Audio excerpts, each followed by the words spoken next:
Good morning, and welcome back to Daily Dhamma, a letter to our children.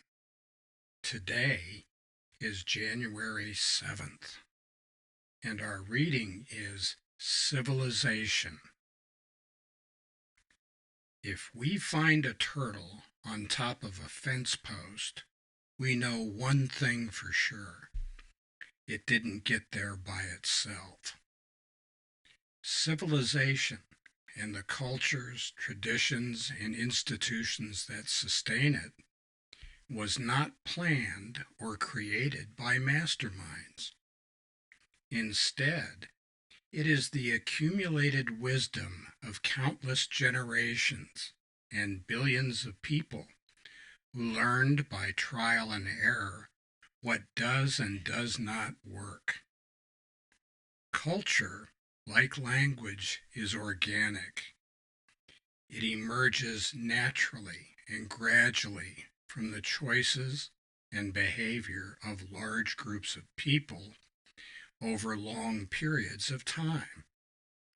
It is not infinitely malleable and cannot be built to order by academicians, temporary politicians, or by the actions of any small group of people, however enlightened they may think themselves to be.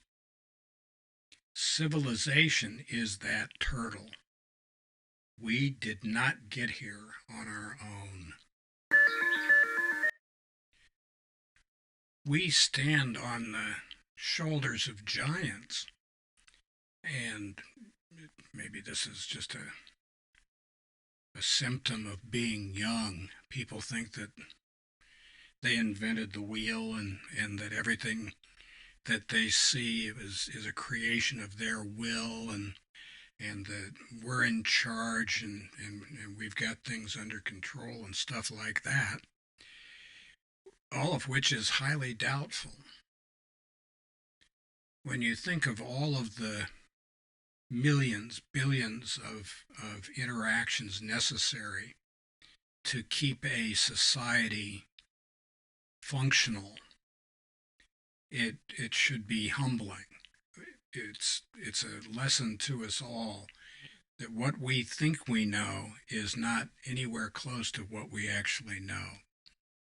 We have huge areas of darkness around us where we are not competent to do all of the things that we need to do in order to survive as a people. Nowhere is this more obvious than in urban areas where nobody's tilled the soil for generations.